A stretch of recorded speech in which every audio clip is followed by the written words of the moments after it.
the Coach and Benway Show. I'm Coach Red Pill. I'm joined by my co-host, Dr. Benway. And today, Dr. Benway, how's it going? And what are we going to be talking about today? Well, it's funny. I'm in the full escalation mood at the moment. By escalation, I mean the seemingly inevitable trajectory towards a violent civil conflict in the United States. You know, the positive things that get us up in the day. And you had brought to my attention, I saw parts of it on the news, and I wasn't paying directly attention to it. The fact that Maxine Waters, yet of course, got herself into some more hot water, forgive the pun, about, I guess over the weekend she had, in response to that restaurant or whatever it was that kicked Sarah Huckabee Sanders out because she was in the Trump cabinet. She said something effective, "You get to those Trump cabinet members and you get a crowd and you push back on them, saying you're not welcome." Because that's the contempt. That's the contempt I have for Maxine Waters. And she had the audacity to steal James Brown's hair. That bitch. No, my thinking about Maxine Waters is that she's a corrupt Democratic politician, and she's been there since forever, and she's exceedingly rich. And how do you think that she got exceedingly rich, right? Just because of her salary from Congress? No, because of, legalized payoffs and what have you. Okay. And so she's like a creature of the Democratic machine. And, they're having a complete meltdown and calling for people to, essentially violently confront government bureaucrats. I think that we're moving into a very, very bad territory. Yeah, exactly the territory that you talked about, of armed conflict, of armed civil war. I think that it sort of like feels that way on the one hand. On the other hand, I think it's just fucking laughable. And she walked back the whole thing, right? I mean... she played crybaby routine, like, I didn't do nothing, think of the kids that being stolen from their families. I'm obviously, coming up with... I don't even know if she sounds that way because I try not to pay attention to her, but I'm willing to bet I'm pretty accurate. And yes, and the thing is, as per usual, right? Nothing she says exists in a vacuum. And, I don't remember what the anniversary was, but remember when, Representative Scalise or whatever his name was, got shot. Yeah. Literally shot at a baseball game, which other Republican congressmen and women were at, mind you. Yeah. So the risk of that going really bad, really fast, or much worse than it was very high. So, the idea that this is like, oh, you're taking it too far, I'm not. We've already had precedents of this thing's getting even worse. Yeah. Yeah, the fact that the press, the mainstream media at least, has memory hold that whole incident, that's fucking telling. Because they don't want that to be brought up because they want to egg on the drama. That's the thing. I think that the press used to have this notion of we are informing you, and it was like a more noble kind of thing, at least in their own minds, and that perhaps like limited their behavior. But as of late, as of the last few years, it's a no-holds-barred situation. They're going for broke. They're trying to fling as much garbage as they possibly can and just stir up drama for the sake of stirring up drama, for the sake of views, for the sake of eyeballs, so that they can sell more commercials. I think it has a lot to do with the fact that the mainstream media is dying insofar as views is concerned. And they're just trying to drum up any kind of business that they possibly can. I think that giving it some thought, I've come to the conclusion that it's the mainstream press that is dying financially, that is leading them to stir up drama and give priority to those reporters and those stories that create more drama and more conflict in the political sphere, and that it's actively hurting the political discourse. Because mainstream media might be falling apart, but they still carry weight in the society. Does this make sense to you?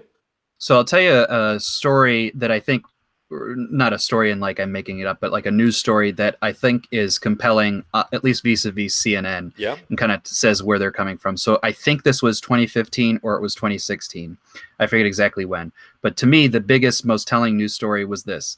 CNN had poached like something around the lines of half a dozen or a dozen political writers from BuzzFeed to run political writing at CNN. That's fucking indicative. Yeah. Exactly. And so to me, you know, that what does that tell you? Well, BuzzFeed is the whole fucking shindig was about, you know, 10 things that if you know, Yeah. this generation Top 10 do. reasons to, You know, pick up arms and, attack the Trump top 10 colors bureaucrats. for millennial shit, you know, Yeah. Yeah. that kind of stuff. And so, you know, BuzzFeed, you know, we all saw the politics that kind of BuzzFeed lends itself to. They're writing for CNN now. So, and CNN's idea is that that's going to, you know, lead to the new population Yeah. of new youth, the youth media consumers. Or I'm sure that was what's said in the background. Now you take that to the next logical conclusion. When did CNN go from, frankly, the reputation for, I'd say, you know, since Ted Turner brought it in as like hey, it's like a little bit more professional PBS, right? I mean, it's supposed to be just bland, like here's what it is, and we'll try to avoid, Well, they made their bones in the opinionating. first Yeah, Gulf War. I yeah. mean, Peter Arnett and what's his name, the black guy. His name slips my mind. Bernie, whatever his name was. Great guy, and they were all like in some hotel in the middle of Baghdad when the war started. And they reported rather live from there, and that really made their bones. And they were respected. I mean, I remember in the '90s they were respected. It was like the real news, right? But it just decayed. It just decayed over the last. I would argue since really like the second Gulf War that they were just cheerleaders for that thing, and that whorishness, that meretriciousness that they had. I think that the politicians just realized, we got your number. You guys aren't like really untouchable and clean. You guys are just gonna leader anybody or support anybody that you think will help you on the ratings. And I think that was the moment that the politicians started, it just became a political tool as opposed to actual news gathering because they were more interested in making money than reporting what was going on. You see what I'm saying? I have a feeling that some of this must be tied to the fact, and I don't know when it happened, that the primary viewership of CNN happened to be airport Uh-huh. TV screens, Yeah. nursing homes, and hospitals. You know what I mean? Yeah. Like that's the shit they figured. Oh, it's banal enough. We'll put it on here. No one can be arguing about it. I have a feeling once they got to that point, it's like, okay, we got to shake things up here. No one's getting up. It's like It's 8 p.m. I gotta watch Wolf Blitzer. You know what I mean? Yeah. Yeah, I remember there were two channels. There was CNN and there was Headline News. And Headline News was basically every half hour. It was just a constant drip of feed because the shows repeated themselves. But even as they repeated themselves, they got new stories integrated into them, and those stories eventually made it onto the main channel. And it was a good system. I don't know if Headline News is still around. I've not lived in the United States in years, and so I don't know what the cable packages are like. But Headline News was like a really good TV show. I mean, thing. Just plop there, catch half an hour. You were up to date on everything that was important, and then you could just flip around to a different channel. Um, and but then it just became, I don't know. I mean, like, okay, like I said, I haven't really watched it, but like I I don't just think had it exists anymore. In it's fact, it was probably bought by either CNN or MSNBC or CNBC. Like there no, were no, a no. few of them. It was CNN, but it was the CNN Headline News. Oh, I see what you're saying. Mm. Oh yeah. I don't even think that's. Maybe it does. That's a pity I'm because looking it up. yeah, Yeah. because the Headline News was, like I said, it was a half-hour show, and there was a guy called Chuck Roberts, I think. Yeah, Chuck Roberts, and some other people. They were sort of like the second tier anchors, right? They weren't like the superstars, but they were very competent, capable, great people, and it was just half an hour with the news. No screwing around. These were the important bits of news, and at the tail end of the show, they'd have like a human interest story. And no sports because it was sort of like assumed that sports would be different for each market, and so it was sort of like pointless. Or they'd give like just a basic rundown, like basic football. I'm trying to remember. I can't recall You know offhand. what? Apparently, it still exists. I found it Oh, really? on Wikipedia. But I've it must not matter very much because I've frankly never heard of it Yeah. and I never watch it. And I'm looking at the anchors and reporters, and it's like, oh, these are names I don't know. The only name I recognize is S.E. Cup.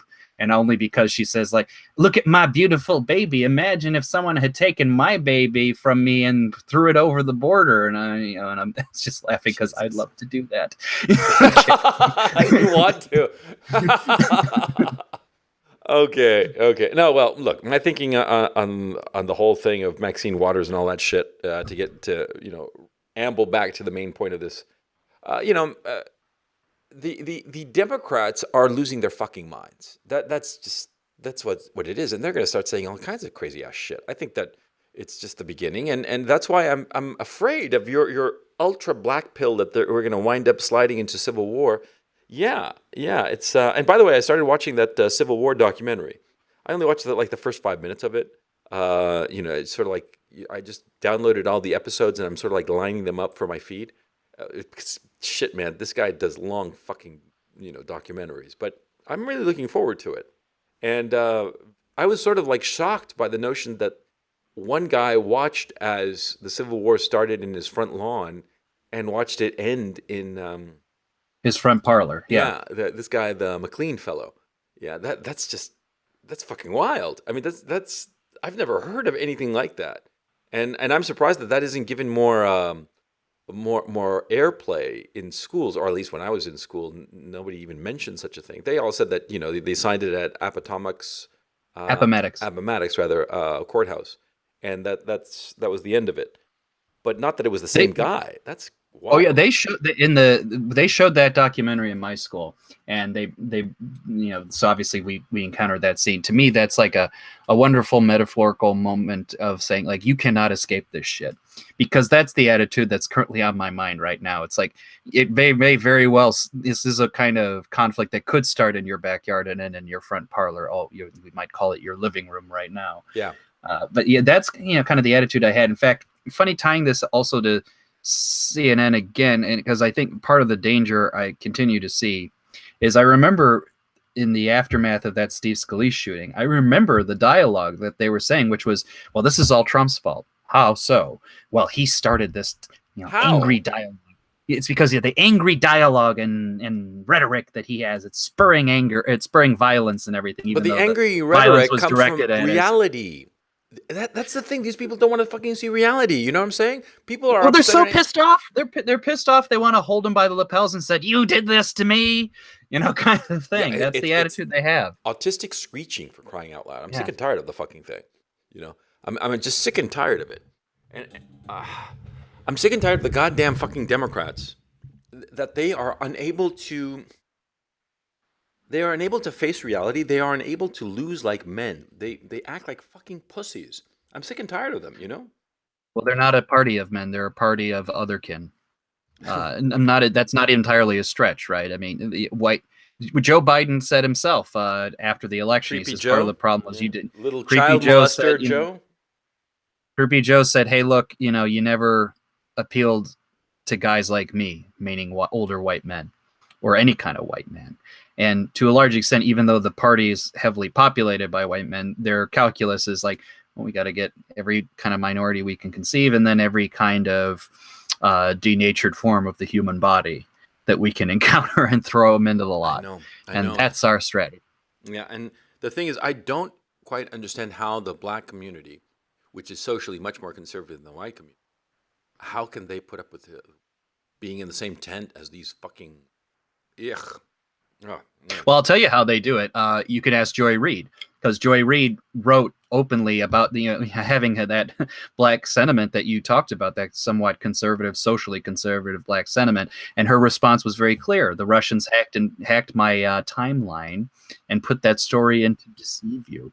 It's we've been making a joke about it, but I think that her and Maxine Waters are probably of like mind in that issue. I'm willing to bet. I think the way they deal with it is the following: they know which end their bread is buttered, they know where their money income comes from, and they just shut up and plug their nose and just deal with it.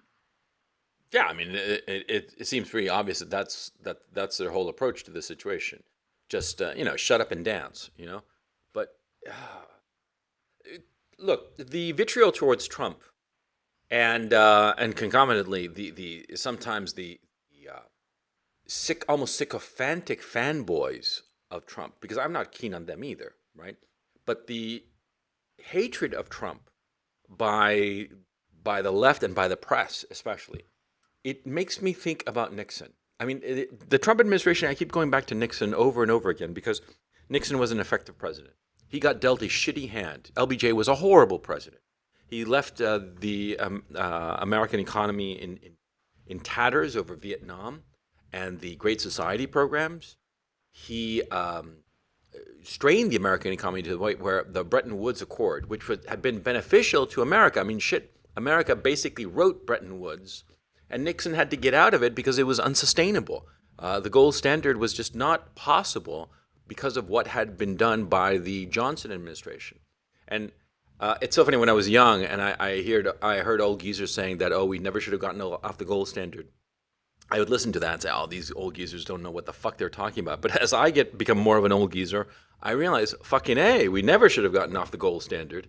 We'd have an economy that made a little bit more sense and not this massive indebtedness. But be that as it may, Nixon inherited so many problems and he was shit on constantly. And I've come to the conclusion that Watergate and a lot of the paranoia of the Nixon White House was because of the press and the deep state just shitting on the man incessantly because they didn't like him, because he didn't come from the schools that they approved of. He didn't have the background that they approved of. It's ugh. It's no, I agree with you, and this is why, in this context, in more broader context, I always tell myself, Uncle Pat is always right. Uncle Pat being Pat Buchanan.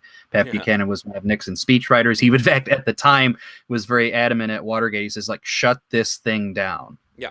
Because this thing will just eat at you. Yeah. Everything. He was more aggressive on it than anyone else. He's just take Archibald Cox and like shove it up his ass and kind of get rid of him. Basically no. I think that forget about the Saturday Night Massacre. What were you saying? What were the point you were going to make about Pat? The point I was going to make about Pat is Pat knows exactly what the deal is on this front. He knows exactly what the argument it really is about, which is basically the character of the United States and what's fundamentally going to be rewritten in the United States. Mm-hmm. He understands that the Civil War is coming and is being prepared for it, and he understands that this is a time of extraordinary circumstances, and so playing the old game of the acquiescence that the Ben Shapiros of the world will give you, that conservatism Inc. has, is insufficient. To defend yourself in these times. I agree. I think that you have to fight fire with fire, but no, fuck that. You got to fight fire with some napalm. You know what I'm saying? I mean, really go for broke, because these fuckers, it's not that they're not going to give an inch. They are hysterical, and hysterical people, because there's what they are. They have to be bitch slapped. As simple as that. I mean, it sounds horrible to use such a metaphor, but I can't think of anything that would be more appropriate, quite frankly. Because these people are becoming hysterical, and in their hysteria, they're driving, they are panicking everybody, okay? And I think that that's the problem. They're panicking everybody and making everybody behave in ways that are not normal. They are not the way a civilized society behaves. Going up to some random functionary, some government functionary, and harassing them, and then other functionaries saying, oh yeah, go and find anybody who's working for the Trump administration and harass them, and don't let it stand. And, if they're pumping gas, if they're at a restaurant, if they're anywhere, go and harass them. What the hell is that? That's not civilized. That's fucking insane. And what is a government supposed to do to that? The government is going to have to say, well, if you're going to be doing that up to the government bureaucrats who keep the machine running, we're going to have to put out soldiers who are going to protect them and shoot anybody who comes near them. And then you're going to have a government isolated, even more isolated from the people.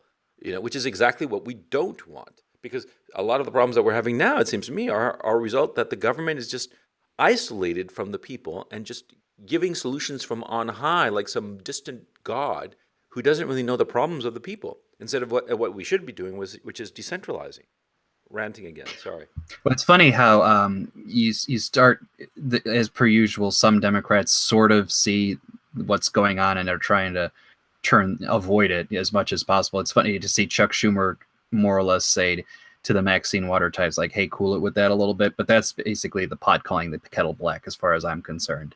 After all of his just general escalation of like, God, I hate that this guy. Russian blah blah blah I and hate this that that and the guy. other. Yeah. Of course, he's a scumbag, No, but he's a so are real they all. scumbag. No, it's a, there are scumbags, and then then there's Chuck Schumer. You know what I'm saying? I mean, that guy is a fucking scumbag. I mean, I don't want to go into a rant about the guy, but he is just he doesn't care about America.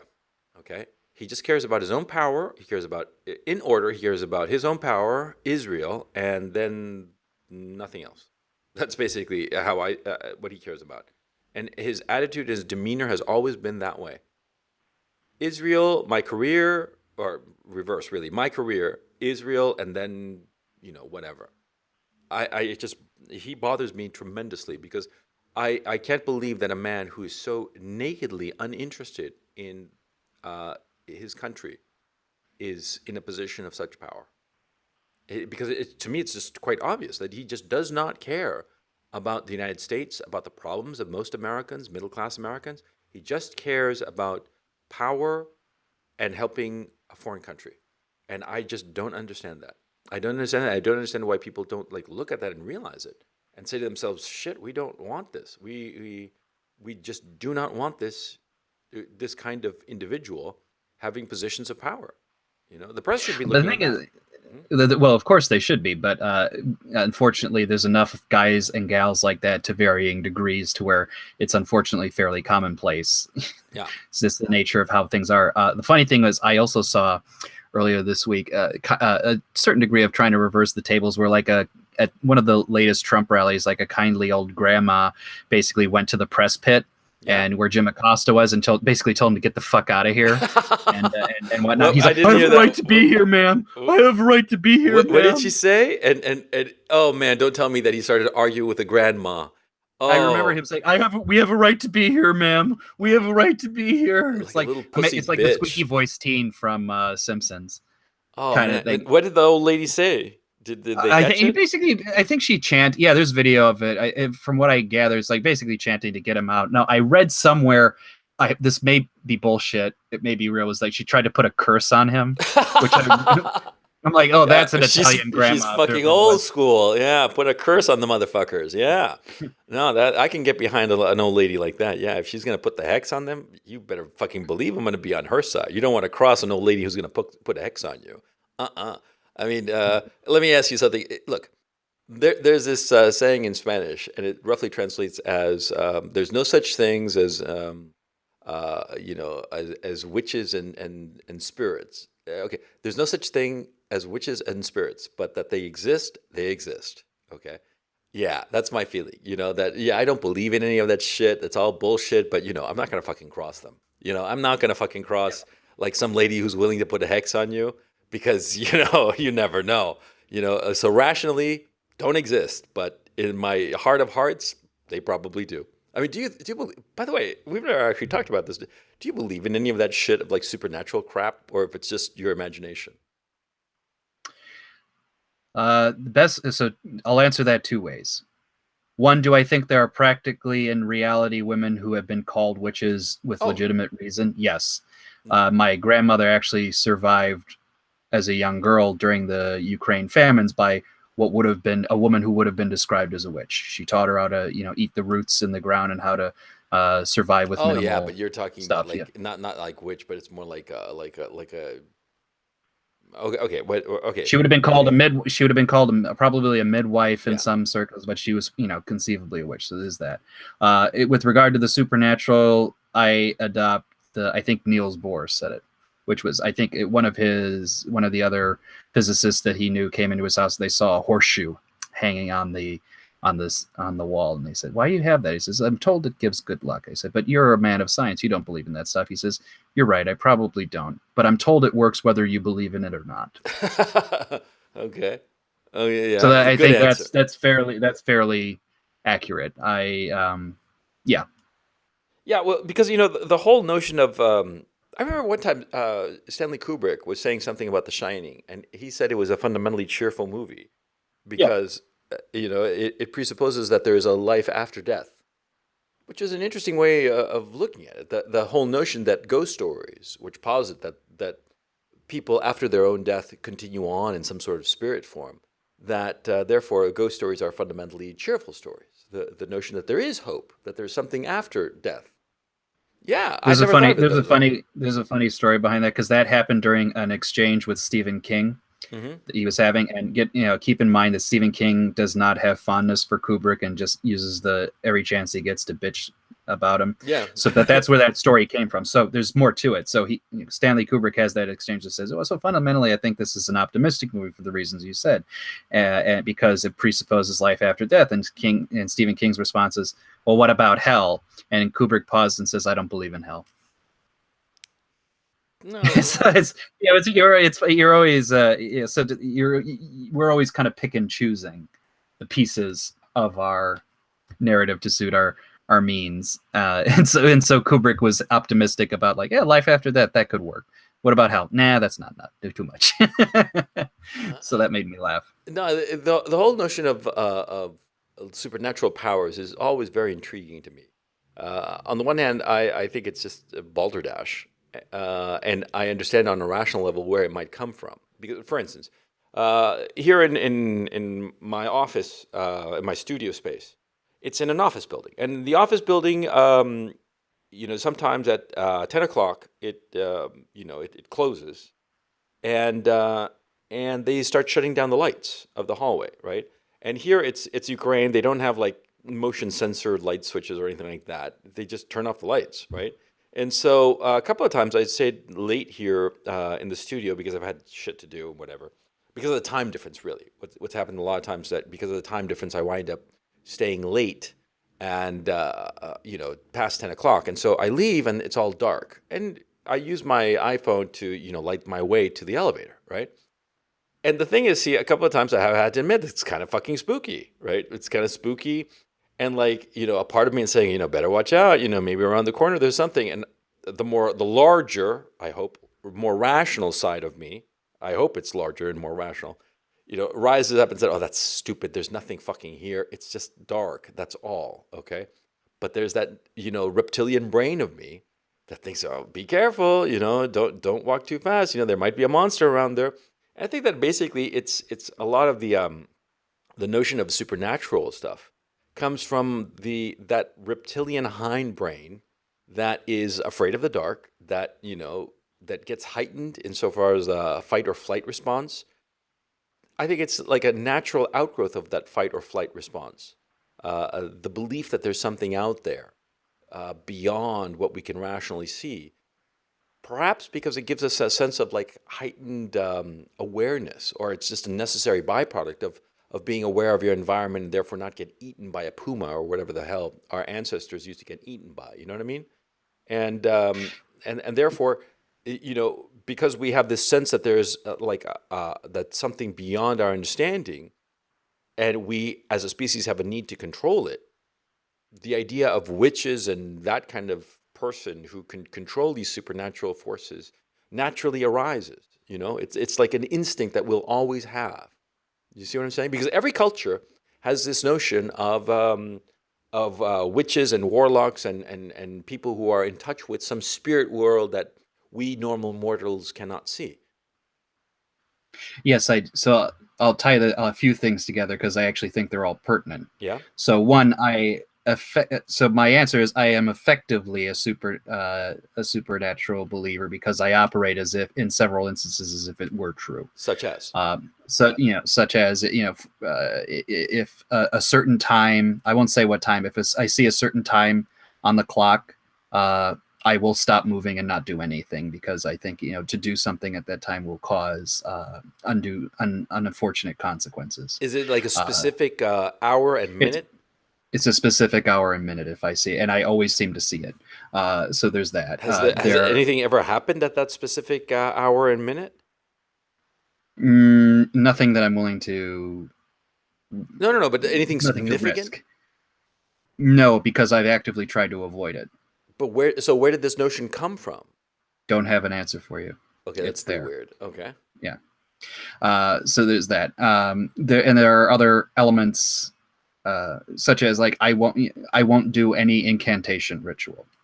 Even if they're just fun and games, like, oh, you do this to summon a spirit, I won't do it. I won't mess with a Ouija. What are you talking about? Oh, So so I won't use a Ouija board if there's a ritual and a grimoire to connect with a okay, yeah, deviant spirit. I will not do it. yeah, I won't do anything like that because I'm so. In other words, I effectively believe it yeah. because amongst other things related, I believe that there is such a thing as there's phenomena that which we experience, and then there's the noumena that beyond which our mental capacity is aware of but exists.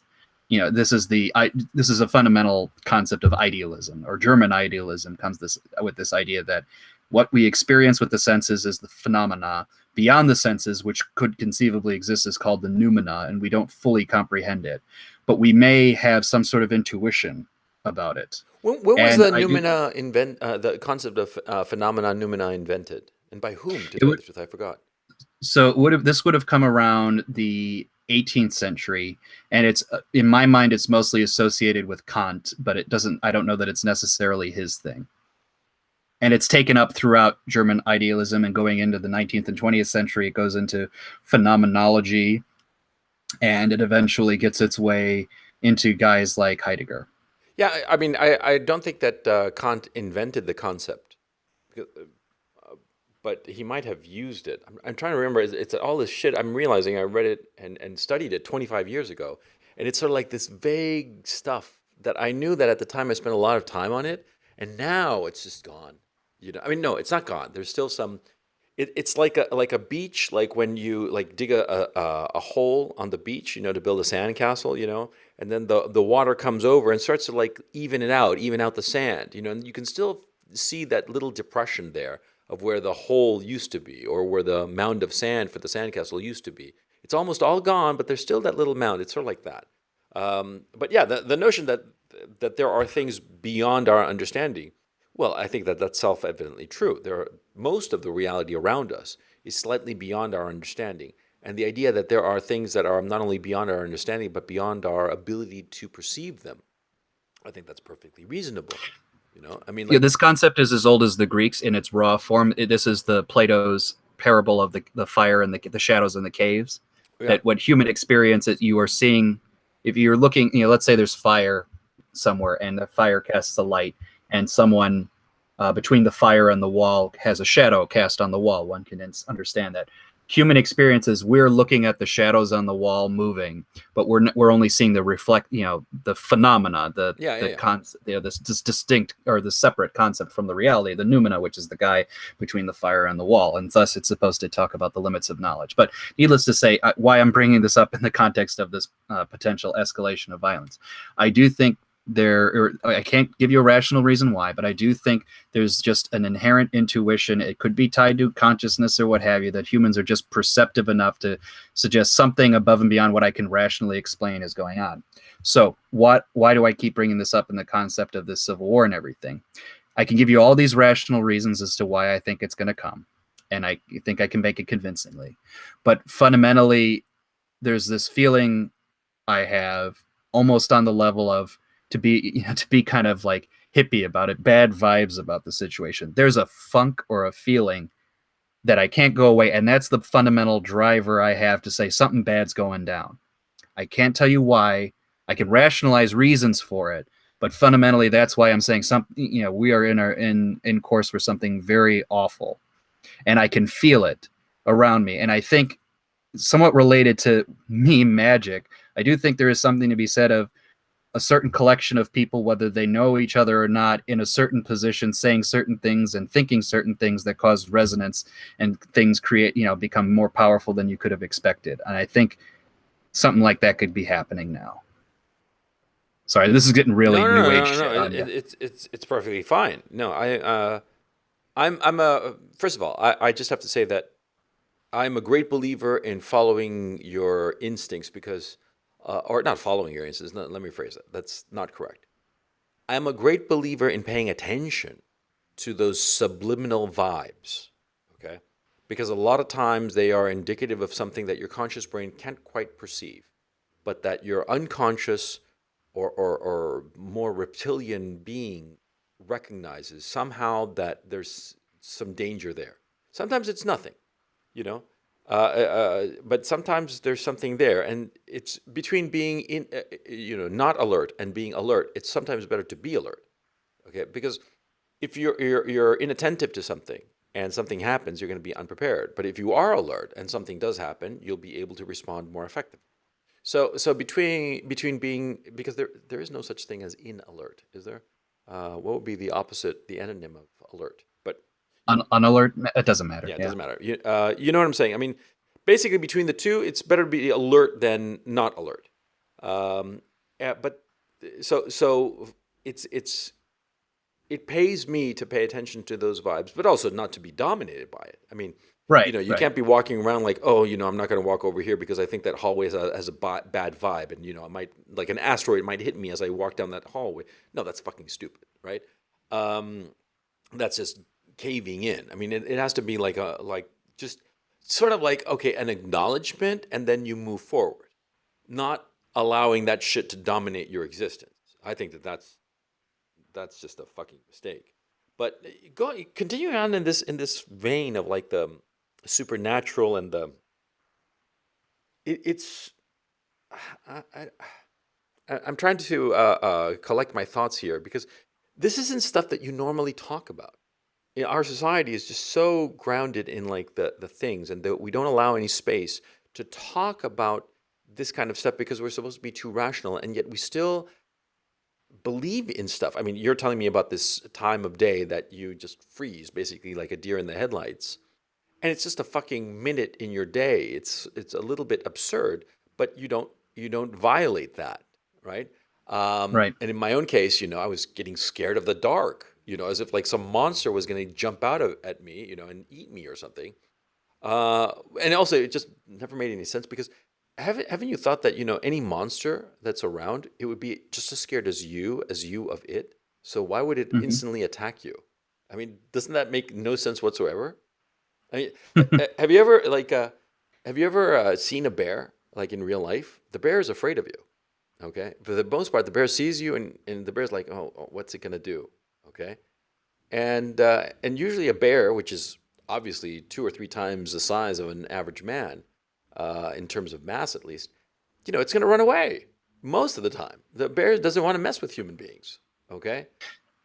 This is an odd thought, but it's certainly true for me as to why we have this weird notion of monsters, being a certain way. I can tell you, whenever I was a kid afraid of monsters, or even when I'm older, I'm ashamed to admit, like if I have a door open Mm-hmm. in the room I'm at and it's a hallway of darkness, I can if I stare long enough, I can conceive of things in the darkness that have no reason to be there. Oh, that's perfectly Whatever I natural. That's and perfectly whatever I natural. can conceive, whenever I conceive of this image of a monster, it's always more intelligent than an animal. It's at least as intelligent as me, if not more so. Yeah. It's just the nature of how I conceive of it.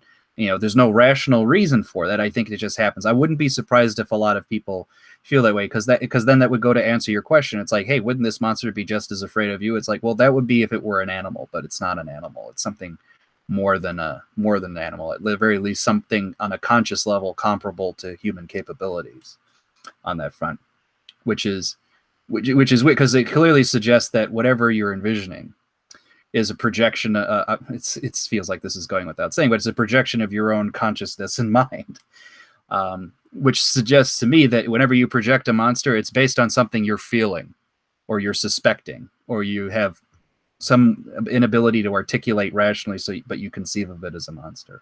Mm. It's reminding me of something completely different.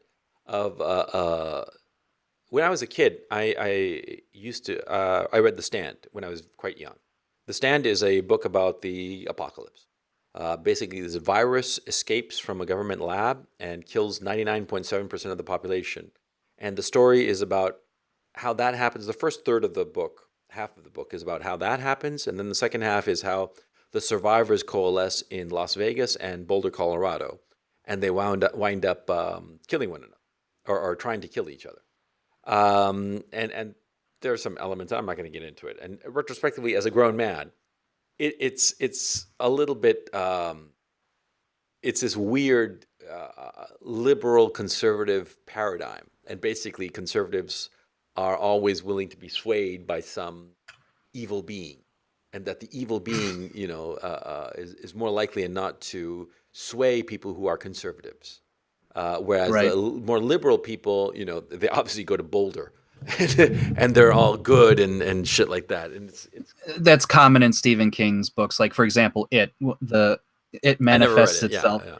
Well, but the thing is, it manifests itself during acts of violence amongst the community. So, in one moment in the 40s, I think, or the 30s, when it happens, it was as a result of racially motivated murders. Hmm. In the 80s, when the book's current incarnation happens, it's related to a killing of a gay couple. So Stephen King always has conceived of a monstrous act tying itself to caricaturishness of conservatism. It's just that in his mind. I bring that up in part because he's also a manifestation of someone sowing the seeds of this impending doom. And that's the other thing I haven't really told you. My feeling on the subject is it's one thing to say we're leading to civil violence, right? Hmm. But a civil violence could always mean like, oh, there's conflicts on the street and you can make do with it. It's hard for me to conceive of this out in that vein. In other words, I've conceived of it somewhat more apocalyptically. Like it feels like this is if this happens, if this civil violence happens at the level I conceive it might happen, I don't think it's not it's an irrevocable damage to the world as we know it. Well, all any kind of civil conflict is irrevocable. Even if the like, think of the American Civil War. The American Civil War, in a very real sense, by 1870, it was status quo ante. I mean, the republic was still in one piece, but Mm-hmm. the changes had been so profound that, of course, it was irrevocable. Changes that could never be changed back and never could be uh, Well, ameliorated. Hmm. well, I'll phrase it this way: it's like something you can't escape. In other words, so the American Civil War, even though it fundamentally changed the world, the Harvard class, for example, Harvard and Princeton never missed like a football game or a boating match. They never really had to send a lot of sons to the war. The North basically was fighting the war with one arm tied behind its back because it never, even at the worst of it, never felt like it had to unleash the full might to deal with the South. Hmm. That tells me if you were in the North, you basically would have lived your day in and day out, more or less surviving it and not really having it affect your life beyond family and friends not coming back. Hmm. So this is different. This to me feels like no one is going to be in that position. It's not going to be somewhere removed from you. It's going to be in your backyard. It starts in your front yard and ends in your front parlor kind of thing. And Well, if that's that the makes, case, yeah. it's apocalyptic because you are in this awful space. It will affect everybody. Yeah, Yeah. well, by the very fact that we are such a globalized society, and by the very fact that so much of our day-to-day existence depends on global factors, any interruption in those global factors will affect everybody. And that's how can I put it? In the 19th century, people could easily ignore the Civil War and keep on living their lives perfectly fine. And you're referring specifically to the people in Massachusetts, for instance. Harvard and Yale, Right. or Massachusetts, Connecticut. Harvard and Yale playing football and everything hunky dory all those 5 years of the Civil War. Yeah, but like, for instance, if the same Civil War were to happen today, you have the national kind of grids insofar as information technology and even basic utilities. A lot of them are at a national level, and so any interruption would affect everybody. It wouldn't just affect the local community. And I'm sure that in the South during the 19th century, during the Civil War, there were lots of communities and lots of areas that were completely bypassed by the major effects of the Civil War. Also, think of the fact that it was a much more agrarian society. So, uh, interruption of the distribution and flow of manufactured goods to a lot of communities would not have had such an impact. But today, you would experience that deleterious impact. You would experience shortages of things. I mean, for example, if the trade to China were cut, there are a lot of basic staples that you would not have access or would become prohibitively expensive. I mean, basic thing. I'm trying to think of one offhand, but I'm actually drawing a blank at this point because my mind is focused on this problem. But the very fact of our complexity of our society makes it much more vulnerable. And I think that your thinking, your feeling, your gut notion that something horrible is on its way.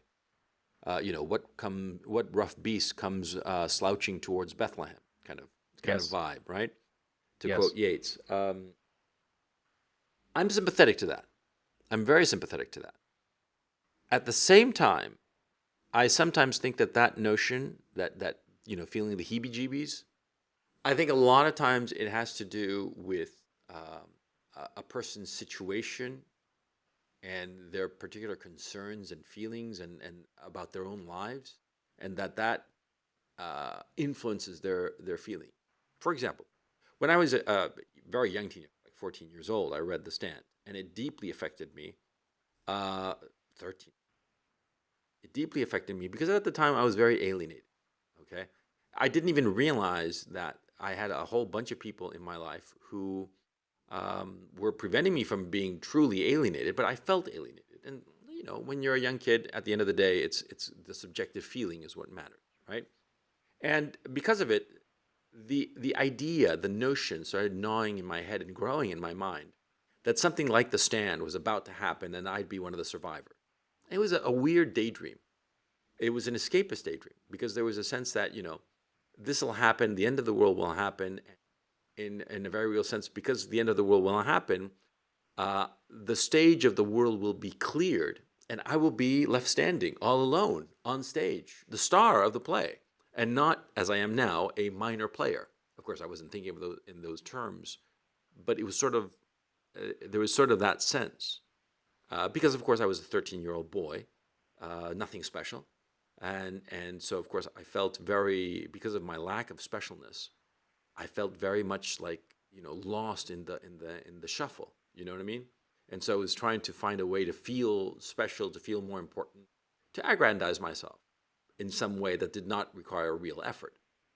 I think that a lot of times these feelings that we have, these daydreams and what have you, are just an expression of our lack, a way for us to fantasize a situation that will ameliorate the thing that we lack.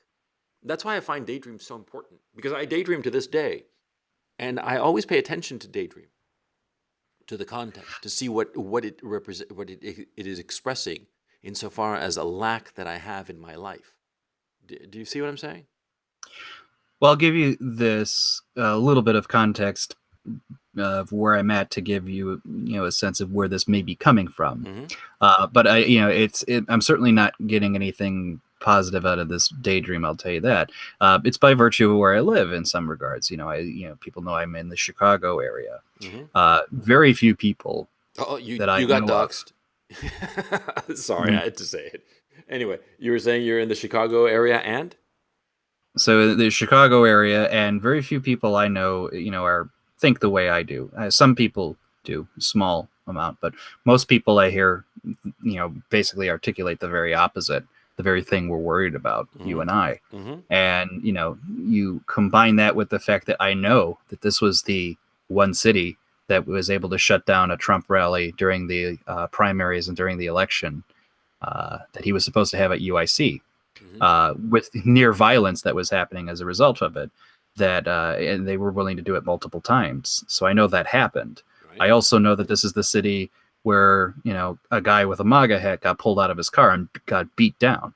This is also the city where some white kid, autistic or kid, so in the middle of some fucking suburb, got pulled in by a bunch of black kids and was just beaten on Facebook Live. Yeah. So this in addition to the stuff, there's like very real shit that can go on here. It's not like, if I were to look at this, it's like, is this, depicting some sort of fantasy I have? It's like, no, it's certainly, if it happened, I wouldn't be in a good mood.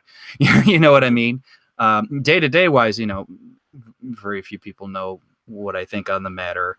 and I have places to go to get away from those sorts of things. Hmm. But it certainly feels like a real vibe here. That this place could turn to shit very quickly. Plus the fact that Chicago has violence on the mind right now. It's just one Because of those things. You see our crime statistics. they're insane. Yeah. Yeah, exactly. This is a this is an agitated city. But why is that so? Well, most of the agitation, I would say, is internal to the black community, but that's neither here nor there. Well, that could be related, I suppose. But it's just, the financial, prospects of the city are not the best in the world. It's affecting the state. You combine all this shit in a blender, people can snap very quickly. Yeah, because like, okay, the fact that Chicago is like a basket case, yeah, that's been pretty much common knowledge for over a decade now. That it's sliding into something even worse. Um, it's by the way, something I've always thought to myself, if I'm Rahm Emanuel, right? Well, I don't know, he's not the mayor of Chicago anymore, right? No, he still is. Okay. If I'm Rahm Emanuel, uh, and I'm in charge of something of a place that's so shitty, wouldn't it be just incredibly depressing to know that this shit is just so depressing and fucked up that there's really no way to fix it? That the only way to fix it is sort of like to, just toss it all into Lake Michigan and start over again. I mean, Well, the thing is, you can convince yourself of a lot of things. Like there are a lot of areas of Chicago, namely the downtown area, the area where the wealthier people live, namely white people, mhm. and you can say to yourself, "Hey, this is still a beautiful city. Still things are going. We have all these wonderful festivals and all that kind of thing." And to a certain extent, that's true. But there's also a certain extent where a lot of it is not true, and or at the very least, that which is true is hiding much which is dangerous, as it Mhm. were. It's not like a situation where, like, if I go downtown, I'm afraid something's going to happen to me. That's not the case at all. But do I feel like it's a city that potentially is edgy or on edge? Yeah, I do. And I Well, think shit like this, the Maxine Waters situation is like, gather people like you and go pick on someone who's not like you. Uh, it's just, I'm increasingly making her retarded. yeah, Just so you yeah. know, I'm it's assuming, just yeah. Yeah. that's how I escalated. It's But look. that could be compelling What to happens to me people. is that, see, I for a time I was very much thinking, oh, the end is nigh, okay. But then on the other hand, the end didn't come. I remember very clearly in 2010, and I was thinking very rationally and calmly, and thinking to myself, the way things are going, the dollar is going to collapse into hyperinflated ruin by the year 2012. By the end of 2012, maybe the beginning of 2013. I was thinking to myself very rationally this in 2010 when quantitative easing was really ramping up. They were implementing QE2. I thought that it was just in the cards, that people would lose faith in treasury bonds, the price of treasuries would collapse, and people would go and park their money into commodities, and commodities would rise catastrophically, and you'd have a inflationary mess, and that would be that. And of course, here we are in 2018, and nothing of the sort happened. I mean, in 2012, inflation was what, like 3%. In 2013, the same. So yeah, and you can argue, with what's his name, John Williams over at Shadow Stats, whether it really was 3% or if it was 7 or 8% even, depending on this, that, the other factor. But that's all very academic, because even if it's shit 10% inflation for those years on an annualized rate, it's still not hyperinflation. It's just perhaps high inflation, depending on whether you buy that shit or not. It's not relevant to the conversation. The point is, I thought to myself that the end is nigh, and the date of the apocalypse came and went, and there was no apocalypse. Okay, and I was left with sort of like egg on my face, but at the same time, a newfound sense that a lot of times things just muddle along. Things muddling along is much more likely sometimes than things coming to a head, especially in a kind of society that we currently have, which is almost tailor made for shit to just muddle along, excuse me, And there's so many mechanisms to sort of diffuse the tension so that it does not exacerbate the social tension, so it doesn't exacerbate to a point. You see what I'm saying? So I'm trying to Well, figure out what would that point be that would lead to, open civil conflict. well, first off, let me say this: no one would be happier than me to say like, "Oh, I was over exaggerating. You didn't have anything to Sure. worry about." I'm like, "Okay, good. I'm going back to cooking Making food and making money and cooking food and having a making good time. making money and not talking to people." Mhm. So, yeah, but it is interesting to say what would be the over the topness. Well, there's certain elements going on, be it among the rhetoric or the engagement that's happening right now, which is it suggests to me that it's fueled enough to start getting things over that hump. By that I mean, if you think about rhetoric, particularly on the left, right? Yeah. Every last policy issue, doesn't matter how tactical, how minor it is, it's a matter of life or death. It's a matter of justice. It's a matter of, fill in, the most egregious thing. Everything Trump does is comparable to the Holocaust. Yeah. Everything he does is comparable to Hitler, right? Well, you take the right kind of mind, be it a deranged mind or a passionate mind, pick your poison. That's justification enough to use any means necessary kind of situation. I think you combine that with some real, potential hardship factors. Let's say, have this mentality, and God help us if the economy has a negative slump. It's Yeah. not inconceivable that that could happen. That's enough to put someone over the top. Well, yeah, the And yield. By the also way, you add into the fact that you there's saw like that events of the yield curve inverted, right? exactly, and then you throw into the fact that there's also events of violence happening all over the place. I mean, even though I still say like the stats on school shootings are not completely egregious at the end of the day. I mean, it's just statistically speaking, enough of them are happening, enough of it's getting attention that's motivating people. But then you have crazy shit like what's his face in Las Vegas who says, "I'm gonna kill fucking 90 people today. Let's see Mm. how it goes." Shit like that. That it's creating a sense of like, oh, there's just fuckery in the air. You know what I mean? There's a kind of to hell with it all. I agree completely. There's also a sense that the whole Western population is in a haze, Yeah. in a drug-induced stupor. That everybody is taking, antidepressants and shit, and so that everything becomes far away. That there's no Yeah. immediacy to experience, and so that's why the reaction of people is like, "Oh, that's awful," and they sort of like just fade out after that. They say, "Oh, it's awful," and their attention just wanders off, which I suspect it's the drugs, you know, uh, um, because We're also a very ADD culture, as of the moment, as far as I'm concerned. But that's all of this stuff that we're bringing up is interesting because it's the conflation of everything. It's the planets in an alignment kind of factor that I'm starting to get. It's like if any one of these things were true, it wouldn't be enough. You know what I mean? yeah, Oh, okay, some guy shot something up, but everything else is kind of going hunky dory. Oh, there's some bad rhetoric between the Republicans and Democrats this election cycle. It's like, okay, I guess it's 2004 all over again. Well, it's all of these things combined, and it's forming, it's almost like a tornado is going to come when certain factors yeah, occur. Certain cold air and warm air coming under a certain direction under certain circumstances. right. That's what this is feeling like. There's enough confluence of things to say, yeah, these feel like good preconditions to someone really doing something stupid in a big scale. Somebody doing something stupid on a big scale, like what are you thinking? Well, I don't know. I mean, any kind of massive attack on some people, or like a bunch of, let's say there's an Antifa cell who just says, fuck it, wherever the closest, collections of Republicans are, we're going to go there and we're going to start shooting. Or frankly, vice versa could happen too. I mean, I wouldn't deny that possibility.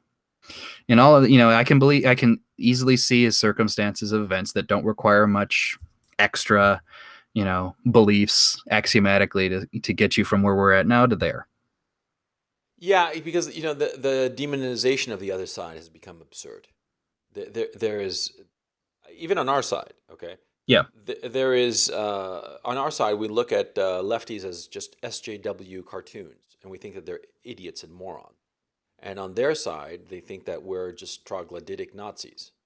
And I think that that cartoonishness and that inability to see that the other side has valid points on a lot of issues, and to dismiss those valid points is foolish.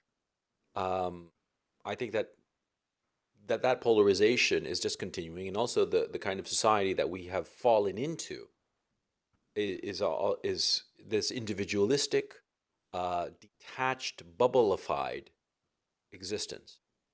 I think that's the problem that we're having, that we are not seeing the other side. We are so individualistic, so bubblified that we don't even conceive that the other side has valid points and arguments.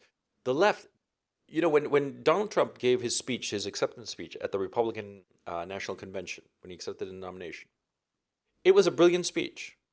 It truly was, because it articulated the problems facing the broad middle and lower middle classes of the United States, both the actual problems and the problems that they perceive of the country as a whole.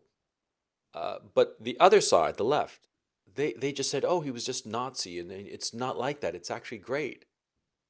Yeah, that pretty much proves his point that there is a huge gulf between the one side of the country and the other, and this polarization is just getting worse and worse, and nobody is consciously making the effort to halt it and say, look, this is a bad state of affairs, and we have to start talking to one another rationally, calmly, not like with the like fucking kindergartner. Am I Yeah, ranting so I here? think that's to me the single most material evidence that I have that I think the bad civil violence is coming, because we are so atomized and the two worlds so separate that frankly both are mentally functioning without the other, save Yeah. for one Yes. detail. Which one? That one detail is we are we need the other, or we interact with the other group precisely for the one reason that they need to exhibit otherness. Namely, if I am interacting with a left winger or vice versa, they serve one purpose for me, and their existence proves that they are separate, that they are distinct, and that in so doing, my distinctness from them solidifies my identity, and that identity is sufficiently strong enough to where I'm willing to fight them in order to preserve it.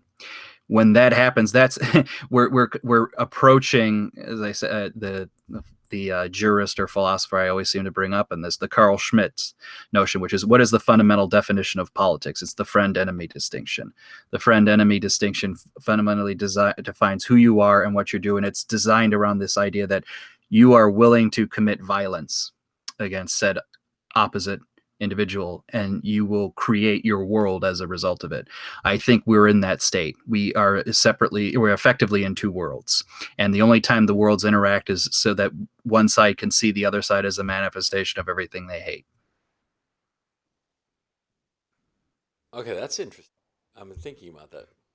So you're saying, let me rephrase it, and you correct me, check me if I'm wrong. You're basically saying that we have become so polarized that essentially we don't care about the other side, except insofar as we can look at the other side and say, that's what I'm against. That's the enemy. And therefore, Precisely. the only thing that we care about, insofar as the other side is concerned, is the ability to see them so that we can marshal ourselves and feel that we are all together against them.